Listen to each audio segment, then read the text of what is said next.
But the point is that most Negroes, most black people do not trust white people, and most Negroes hate white people.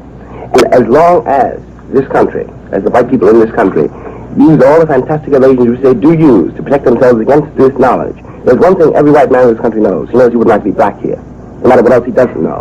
No, and all the liberal movements that I've ever been associated with, and all the liberals, almost all the liberals, and the exceptions only prove the rule, all the liberals that I've ever known are working day and night, and not only in terms of not letting the Negroes live next door to them, but in terms of their own minds, their own consciences, their own way of life, to protect themselves against the crime for which they know they are responsible. Now, I cannot. This is what is important about this, I think, and the future of the country depends on it. If I, as a black man, must be responsible every day of my life for something I did not do either, if I must pay for the history written on the color of my skin, so must white people. The great pain about being a Negro here is that you can never get across to a white person the fact that you are as human as he is, and that he is losing his humanity insofar as he denies you yours. This is the great advantage of the Muslim movement. It doesn't matter whether they hate you or not. One's got to deal with the record. Well, I marvel sometimes that if, as is said by the Muslim speakers, that the white man has hated the Negro since he has been on earth, why has the white man done so much to help the Negro? For example, I noticed they abolished the slave trade in Africa and from here to Africa, and I don't know when any of the Muslim states have done that. They've set up schools and clinics and hospitals and asylums and colleges throughout all black Africa. I don't know that anybody can point out one Muslim college or university south of Egypt and Morocco in Africa for the education of black people. Now, these things have been done, and it doesn't seem to me that this is the action of people that hate a whole people. Of course, there are white people that hate Negroes, but I don't see any reason or justification for exaggerating the situation. May I, Mr. Baldwin, pardon me, may I come back just for the purposes of clarification to try to get Mr. X's comment on the statements. First, that his movement stands for black supremacy. Secondly, that it intends to bring it about by the use of force. If by supremacy you mean rule, the fact that the white man has been ruling for so long, which is white supremacy, and most of your white historians and even your current politicians and diplomats admit that the trouble that the white world is in today is losing out all over the world. Britain used to rule an empire so large she bragged about the sun would never set on it. But today when the sun rises, you can't hardly find Britain. Mr. X, we're talking about what you want to happen. And your leader is quoted in Mr. Lincoln's book as saying that he wants to use an eye for an eye, a tooth for a tooth, and he wants to end white rule in the U.S. He wants to overthrow it, to use the quotation. If Mr. Lincoln said that, Mr. Lincoln is 1,000% wrong. What does he mean by the quotation? Then we must take things into our own hands. What does it matter if 10 million of us die? There will be 7 million of us left. If you have crimes, such as those that were committed against Emmett Till, and the government itself could go into Mississippi and find the exact culprits who committed the crime, or the type of crime that was committed against Mac Parker, and again the government agents go in there and find the culprits who were guilty of murdering Mac Parker, and then turn around and the government admit that it is not able to bring those murderers to justice, I think that it would be insane on the part of any man to deny the family of Mac Parker or the family of Emmett Till the right to come together and defend themselves, since the government admits that it can't. It is helpless to defend them. I take that to be your justification of the use of violence by Negroes. If America is justified in retaliating against Japan when Japan strikes her, or retaliating against Germany when Germany strikes her, or retaliating against any other country to defend herself from attack, I think that America has reached the point of insanity to think that the world would look upon the black people here in America as being wrong if they took a stand to defend themselves against the crime that the white man is committing against us here day and night. I don't see why you don't answer the man's question. Are you for force or are you against force? If you're for force and use of force, then that's sedition. Why don't you level on the thing instead of curving all around? Wait a moment. No. I didn't come. You can't put words in my mouth. I know it all the time. But I want to get that point right there straight. Since it is Islam and the Muslims who are being discussed here, and it is Islam and the Muslims who are under fire, I think that it is only right to expect me to give you my answer, not someone else's answer, because this is what primarily has been done here in America. Everyone else speaks for the Muslims, and they're not allowed to speak for themselves. Now, you don't put a yes and no answer today in the mouth of any black man, other perhaps than Mr. Scott. Nobody speaking. That's a sin. You're correct. Pardon me, Mr. Lincoln, would you like to comment on this or any related as to what the real program is? Is it a program of force or not? From what I have been able to determine, the Muslims are very careful not to talk about use of force. Now, in the early days of my research on the movement, it was stated among Muslims that they looked forward to a sort of day of Armageddon that was to take place around 1970, when the white man in America would be overthrown, and when the black man would come into what was considered to be... I challenge this, and I think you're 1,000% Pardon wrong. me, Mr. X, let him finish, so you can comment on it, yeah. But at the same time, Mr. X, it is true that the Muslims have avoided, as I said, any direct reference to the use of force. And in more recent times, the Muslims have tended to say that Allah himself, am I correct? No, you're wrong in the first part, and you're right in the last part. The Honorable Elijah Muhammad has never taught us that we ourselves are going to fight the white man. But he has taught us that there will come a day when God will destroy evil from the face of this earth. God will do it. He has never... Proof of the matter is we never carry arms. We're probably the only black group in America, as large as we are, who can absolutely say at a meeting that we have that not one man in that audience has arms in his pocket or alcohol in his head. And I think that it's absurd to stand around and accuse the black Muslims of advocating violence when we've never been during the entire 30 years that the Honorable Elijah Muhammad has been teaching here in America, we have never been involved in any aggressive acts against any white people, and any time the violence has occurred, and even the newspapers have to admit this, and the police, whenever we've been involved in any violence, it has always been at a time when we ourselves were attacked, because we 1,000% don't believe that a man should turn the other cheek when there's knots on his cheek already, and the man is going to put some more knots on his cheek. We can't see that. Yes, go ahead. May I respond to Mr. X's statement? You talk about putting words in people's mouths. Now, I have pointed out very clearly in my book that the Muslims do not initiate aggression. I have pointed out very clearly that they do not carry arms. I have pointed out clearly that they are taught not to initiate aggression, and that they must not even have so much as a fingernail file in their pocket. Correct. And always obey the law. Always obey the law. As a matter of fact, you're confusing me. It's you who wrote the description of the fruit of Islam, the secret army, and said they received training in judo, military, and military drill in the use of knives and blackjacks. The fruit of Islam looks forward to playing a heroic role in the impending battle of Armageddon. Let me finish. Mr. Lincoln, page 201. Let me finish. I said that they do not commit aggression. So far, what they want to do in the future, nobody knows except Muslims themselves. Where does the blackjacks and the knives come in with Muslims? Well, I beg your pardon, They search for them. Everyone who comes into the mosque that are set up here in America under the spiritual guidance of the Honorable Elijah Muhammad is checked thoroughly, because we're absolutely against any kind of aggression or weapons that one can use in aggression. Well, if there's such peace lovers, then why do you have to search them? That's the question that comes to my mind. Mr. Scholar, the thing that I can't understand on this violence and hate business, the Rockwell, this so-called Nazi who wanted to give a speech down in the village, was stoned by the Jews, and the Jews were never accused of violence or hate. He was stoned in Boston by the Jews, and the Jews never were accused of violence and hate. The man hadn't done anything, but he wanted to make a speech. Yet any time a Muslim or a black man, he doesn't have to be a Muslim, stands up here in America and mentions that it's time for him to try and defend himself, not from someone's doctrine, but from the actual violence that is committed against him, then that black man is accused of being violent. And just because we remind the public of the crimes that were committed against our people here in America during slavery, we're accused of advocating a hate campaign, but right now you turn on your television, your radio, and all of your press, and you'll see nothing on there about Eichmann and what the Germans did to the Jews 1,000 years ago. And yet the Jews aren't accused of carrying on hate campaigns. They actually talk at great length and monopolize a considerable amount of time. However, I would like to say that one of the things that was in Mr. Lincoln's book that intrigued me was the fact that this Muslim movement is run as a kind of a dictatorship itself. There haven't been any elections.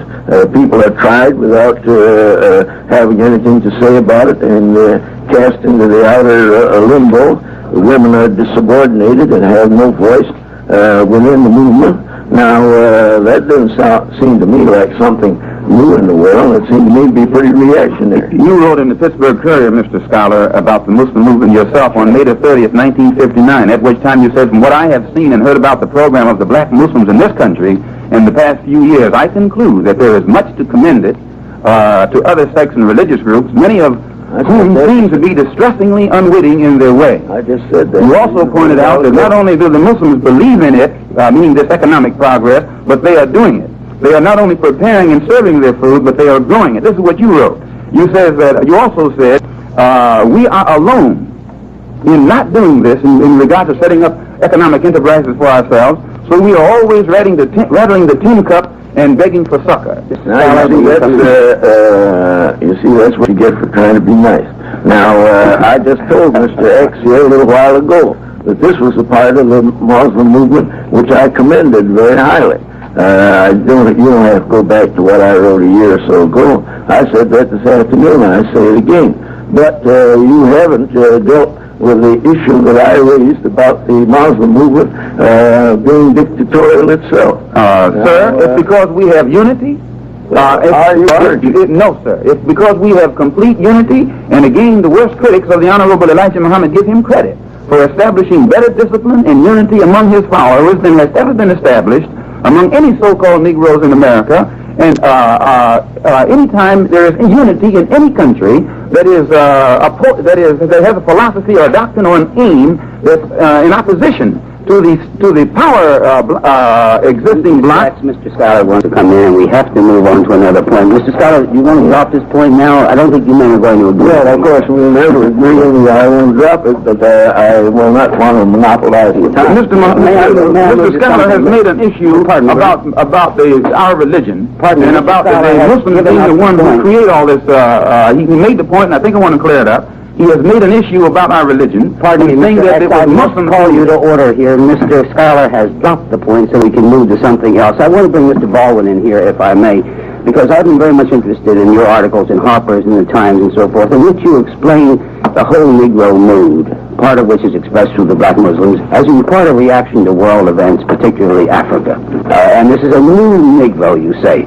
Now, in these terms, it's quite interesting to me to read of the alleged connections between the black Muslims and the Muslims in Africa and between the black Muslims and the Castro movement in Cuba.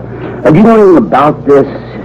No, I don't know anything about that in detail, but I know nothing about the Muslim movement in Africa at all, so I can't talk about that. Well, of course, it is making great progress in Africa, as you know. I know that. Do you think this is a worldwide movement at all, which would appeal to the Negro?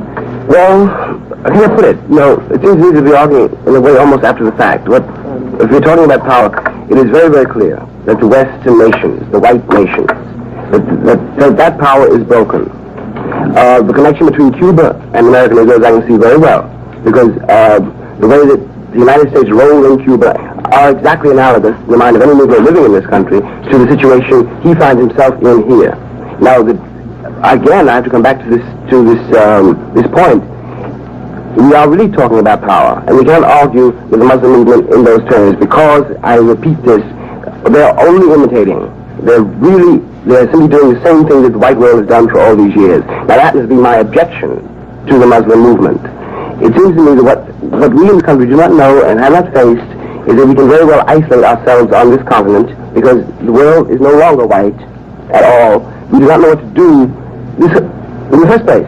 When we're talking about, I think that Malcolm, Mr. X, and I don't agree entirely with Mr. Scholar either, or white Americans. I don't know what white men have in the first place, which is so desirable. I don't know why it's so important to be white anymore. It seems to be the civilization, which we are now witnessing in a way, if not the end of, the great transformation of, can only be saved by us in this country if we're willing to do something which we have not done. What would we do, Mr. Baldwin, in your opinion? Do you favor the black Muslim program, or do you favor the program of, let us say, the NAACP?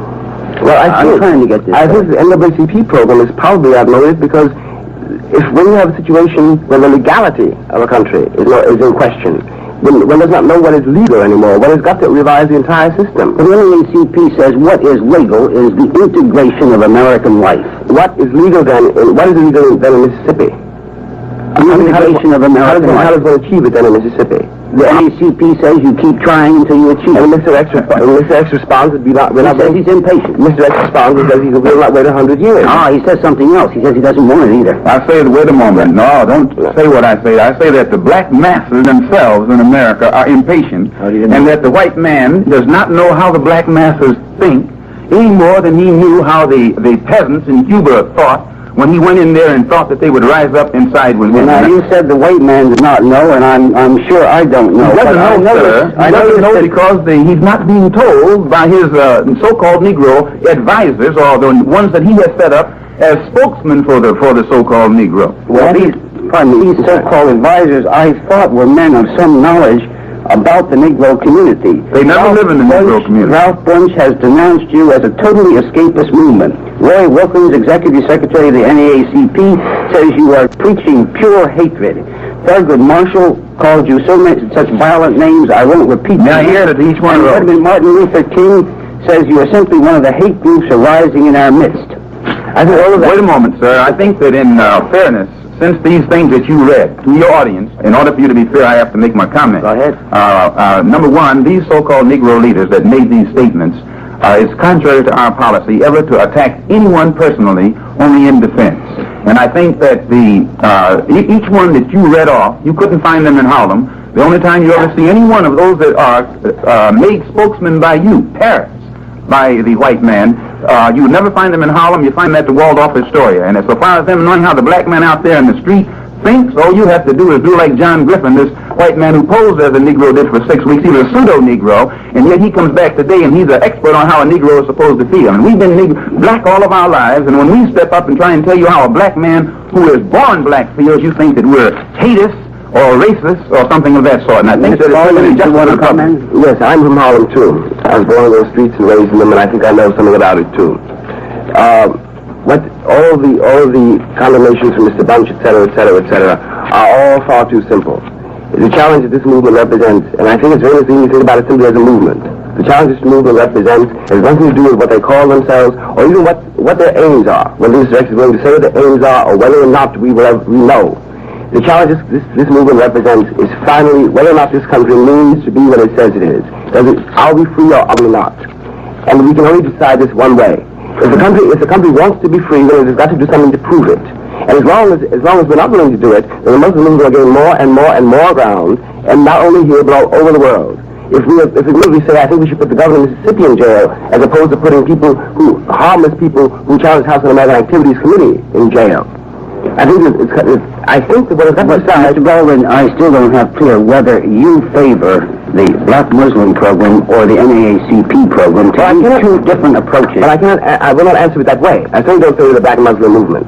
But I can see great limits. See why it came about. I see very well why it came about. I think Mr. Lincoln has explained in his book very well why it came about. I don't think that he has. I don't think there's any mystery. Very well why it came about, or how it exists. For instance, in there where it was said in the book that I spent 2 hours in a secret conversation with Castro, that wasn't done on any research other than through a local New York paper, whom we are suing right now for $3 million for libel. We have a $3 million libel suit against a New York paper for saying that I spent 2 hours in a secret conference with Castro. Now, if that's an authentic statement and that's representative of the other statements in the book, then I can say that the book is representative of Muslims. I must respond to that, Mr. X. It was from you yourself. I think you're wrong. I am not wrong on this case. It was from you yourself and not from reading in any New York paper that I found that you had an appointment which you kept with Mr. Castro. These words are from your mouth. No, wait a minute. Now, I'll clarify that. 2 of us, and I think aloud that there were 2, in a conversation with you, explained about this highly publicized incident with Castro, and he told you exactly how it came about, that I was representing the city of the mayor's office and the police department and half of the civic groups in Harlem that made it possible for me to go up there on the Capitol. That when we have only 7 minutes left. I would like to say that 5 minutes left. This particular sect or movement is just one of a succession of such movements that have been in American life for the last 3 centuries. Among Negroes, they began around about 1815 when the American colonization movement began to grow, and the Negroes went to Sierra Leone, they went to Liberia, and since then these movements have been recurrent. On the eve of the Civil War, Major Martin R. Delaney had gone to the west coast of Africa and signed treaties with African chiefs, showing that he had a considerable following, and this thought has been in people's minds for a long time. It isn't anything new. But Mr. Scholar, I take it to be Mr. Baldwin's point and Mr. Lincoln's point in his book that there is a new situation in the movement. Yes, I don't think, I think that it is misleading to talk about even Garvey. Any of the movements, the movement of the 20s, yes, for the benefit. Any of these movements, there's one great difference between them. It's only one. The difference is Africa. You know, this makes a great deal of difference. But I really want to repeat this point. I think the only way to challenge this movement or to undercut it, is for this country to do something it does not seem to be prepared to do, which is to become really overnight a radical country. When I say radical, I mean to really re-examine and overhaul the entire social fabric, to ask, everyone in this country should ask himself why it's so important to be white and what they will lose if they admit to themselves that I personally, speaking only now for myself, you know, I cannot imagine anything this country can offer me that I no longer want. And what has happened to me, it seems to me, has happened to every Negro in this country. And the only way this can be redeemed and can prevent, as I say, a reversal, a repetition of this history, with the roles reversed, is to decide right now that this country, either everyone in this country is free, either I'm a man or I am not. And it is up to the country to decide it. It is not really any longer up to me. Lincoln, I don't think you agree with that from reading your book. Well, I certainly agree with it in part. Whether it was the black Muslim movement, or whether it's the NAACP, whether it's the sit-ins, or whether it's the Southern Christian Leadership Conference under Mr. King, one of the objectives is certainly identical to all of these various expressions, and that is the essential freedom and the dignification of the Negro. Now, whether he goes about it in the way of the Muslims or whether he goes about it in some other way, I believe that this has to come about in this country, and it has to come rather soon. This I do say in my book. This country cannot continue to exist black and white. Either we're going to have to be amends, or we're going to continue to be plagued with all kinds of organizations. If the black Muslims did not exist, then some other group would exist in that place to fill this vacuum. Mr. Scholar, I think you disagree even more sharply with Mr. Baldwin. Well, I just simply think that there's a lot of wishful thinking in many of these statements. I see no statistical evidence of all this. I've been all over the country. I don't know if the mass of Negroes are panting to join the black Muslims, just like they weren't panting to join Garvey. There are certain elements that will, because you have all kinds of people in any group. The Negro group is like any other group. You have everything in it. And there's never going to be any unity of all the Negroes, and I think it would be a catastrophe if it were. Perhaps there will never be complete unanimity among Negroes. It would be most anomalous if this should come about. But there is, I think with Mr. Baldwin, a sharpening of the Negro mood, a kind of insistence that he must. Pardon me, Mr. I want Mr. X to have a word here before we have to close. Just a word. Yes, I don't think that all of the Muslims who follow Mr. Muhammad read the book, that is, the leaders, and we actually don't think that it rightly represents us. And Mr. Muhammad's aim is this. He was raised by God to separate the black man in America from the white man, because the white man will not give us freedom, justice, and equality on his own.